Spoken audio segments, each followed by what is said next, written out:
Britain's deeply unfair two-party electoral system is dying, and MPs know it. We're going to read this argument piece from Byline Times, you guys. Let's go.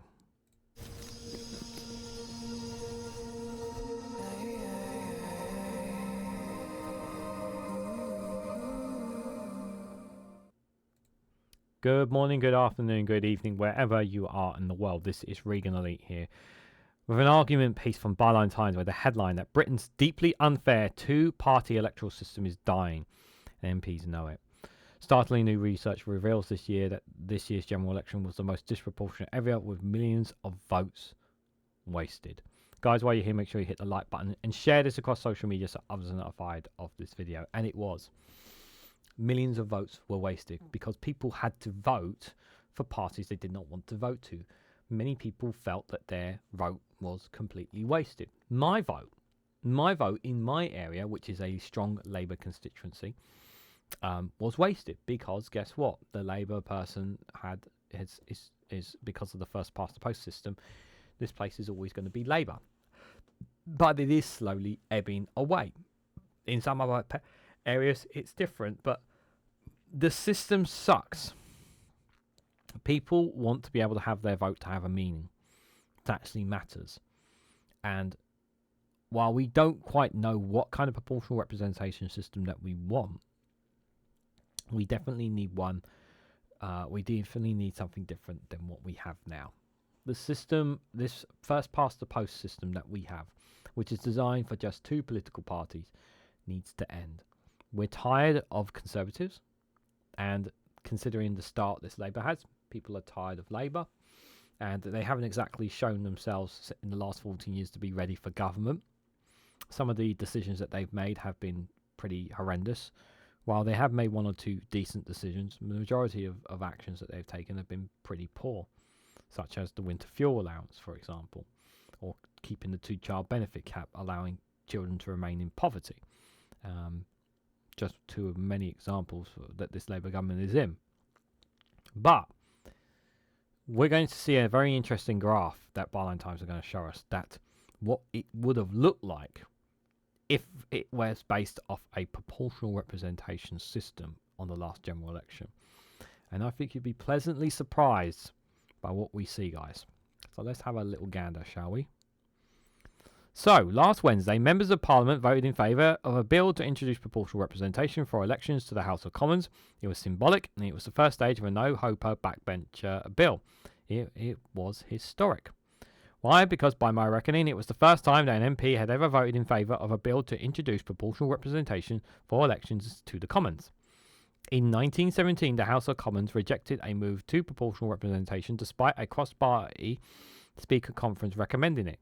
The move fell by just 7 votes. British history might be very different had a few Conservative MPs skipped the vote.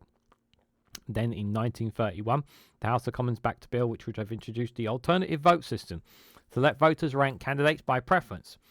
But it wasn't PR, and at any rate, the government fell before any law could be passed. A world war was fought, and empires have fallen since. But Westminster's winner-take-all voting system has remained, despite Wales, Scotland and Northern Ireland all rejecting it. Its warping efforts are more visible than ever. 6 months on from this year's general election, the Electoral Reform Society has crunched the numbers and found that the general election in 2024 was not only the most disproportionate election in British electoral history, but one of the most disproportionate seen anywhere in the world. In other words, MPs elected do not represent voters' preference. By a long stretch, it is obvious to anyone who saw the outcome. Labour securing 411 seats on 34% of the national vote, a lower vote share than their election loss in 2017, as the auditors pointed out. Underneath this headline lies a story, one of volatile electorate, fragmented party systems, and an electoral system that cannot keep up.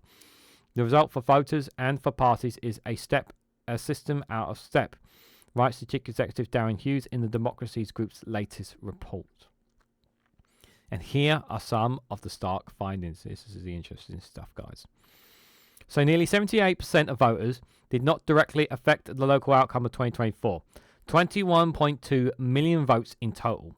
That means that they were either surplus to requirement, example Labour votes above the winning in total in a super safe Labour seat, or for parties or candidates that didn't get their representation locally.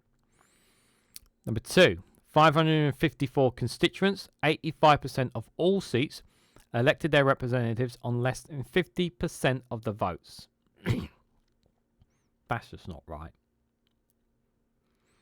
Number 3, the Conservatives' vote share was just 27%, making it the lowest ever recorded. The previous low was 1832 at 29.2%.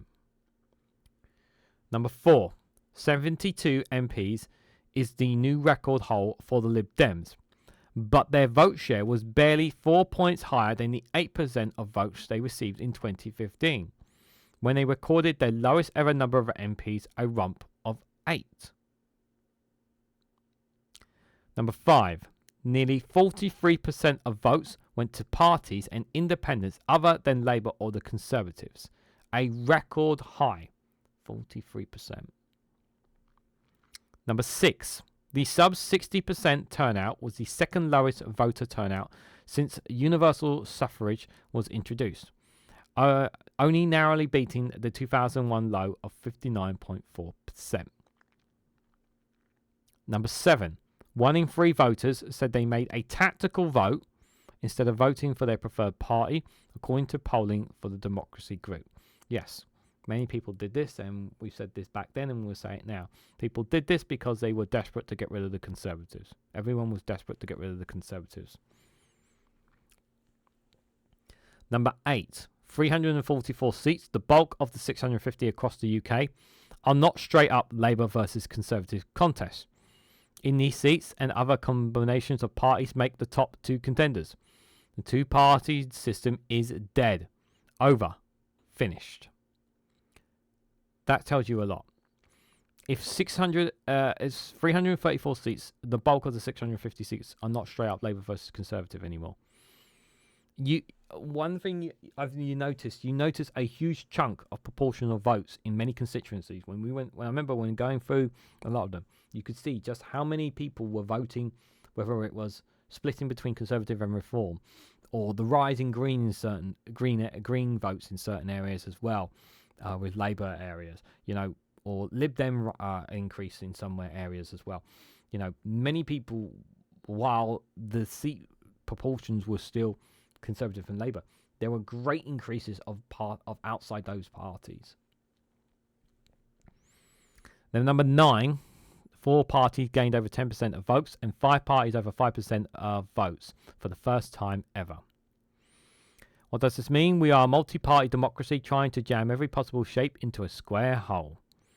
The Electoral Reform Society has modelled all 3 forms of proportional representation, PR, that voters in Scotland and Wales use, or will use in the case of a list PR for the seed coming into force in 2026. All 3 have produced broadly proportional results that better reflect the choices made by voters across the country. Based on 2024 voting patterns, all 3 PR projections produce a likely Labour-led left-wing governing coalition, and a more diverse right-wing opposition, the author notes. So what might Keir Starmer's government look like if the Lib Dems and Greens had real?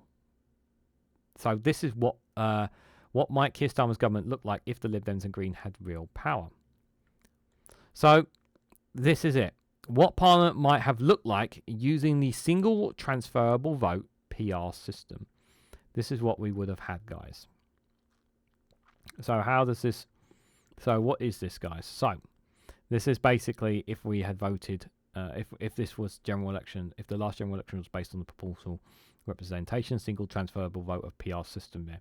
And you can see, based off this, you can see quite a huge chunk of, still a good chunk of Labour, decent amount of Lib Dems, of Greens.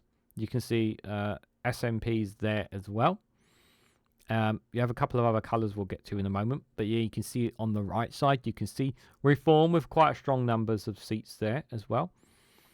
And the Conservatives with a much smaller there as well. But based on a single transferable vote PR system, it would still be Labour and Conservative. But Labour would not have a majority based on this, and they would have to work on a coalition basis there. So here's what it would look like in numbers, guys.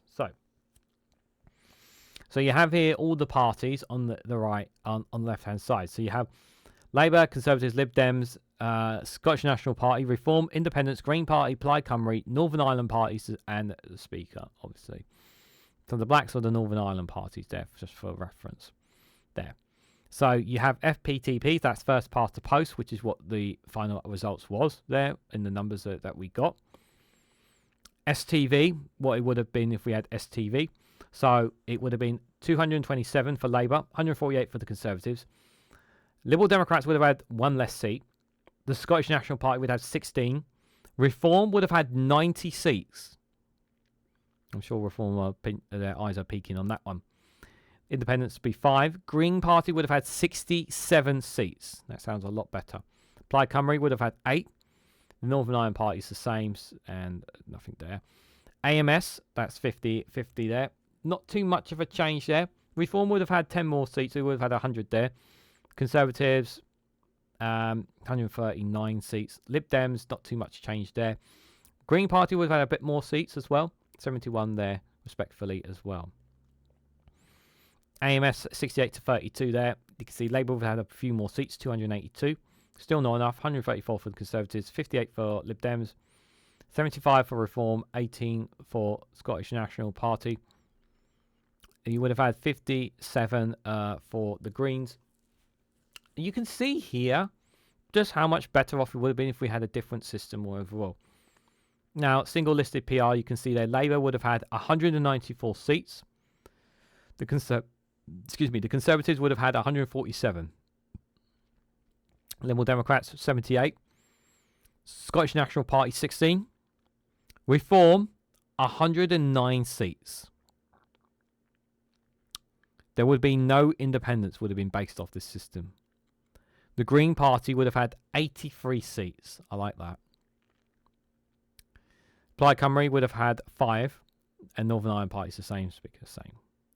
So, some interesting numbers here when you break it down. As you can see, Reform UK's votes would have translated into a lot more seats, as they should.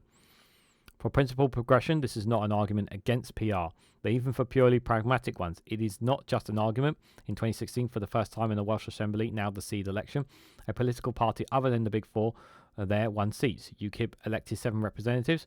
In scandals and heavily justified scrutiny tore them apart. By the end of one term, just one remained.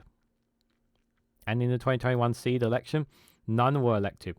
For UKIP or the larger Brexit party, now Reform UK, the voters saw the looming right in action and they hated it. What now for Westminster? Electoral Reform Society Chief Darren Hughes said, voters are shopping around like never before and switching between parties at a greater rate than we've seen in a century. However, our current two-party voting system is struggling to cope with this new multi-party reality and has produced a parliament that is less resembles how the country actually voted in British history. He called for a fair, proportional voting system that reflects how people want to vote. My sense is that the bulk of Labour MPs now want that to happen too. Any real plan for change, for rewiring the country, overhauling Westminster for the kind of reform the MP is talking about requires a look at the machinery in our politics. The all-party parliamentary group for fair elections, now backed over 100 parliamentarians, is calling for a national commission on PR. So Keir Starmer would do well for this push. Very interesting. Very interesting indeed. But that definitely, looking at that graph there, that looks more like what people voted for at the end. That definitely does be the case there. But yeah, I thought those number crunches there were very fascinating to read, and that's one of the main reasons why I cover this. Yes, I've already done a video on PR, but this is one of the reasons why I wanted to cover it again, based on this graph and these crunch numbers. I thought were very interesting, to say the least, on different kinds of proportional representation. But it would have been so much more fairer, and England in particular needs this, because it will require politicians to take up more of what voters are saying, because at the moment we have a broken system, and more and more we will make our voices heard about this. More than ever, we've got to fight for this. You know, we've got to keep push the campaign on this. It's really, really important. I look at that graph. I look at, you know, the change that could come as a direct result of proportional representation. You know, how good it would be. You know, I know some people think that coalitions are bad. Coalitions are a good thing. It forces parties to work more together. And let's hope that does turn out to be the case, you know, down the road. So what do you guys think? What do you guys make of those numbers? What did you make of that picture, the graph of proportional representation? Do you like that? Do you think it's better? Do you think it's fairer? Are you all for it? Let me know your thoughts and more on this down in the comment section below. If you found this video informative, please hit the like button. We greatly appreciate it. Share this across social media so others are notified of this video. If you haven't subscribed already, please consider subscribing because it really does help support the channel. If you want to go one step further and financially support me and the work that I do here, you can do so by becoming a YouTube member for as little as 99p, or join me on Rumble or Patreon for exclusive content on those platforms. So thank you all so much for watching, and I hope to catch you all very, very soon.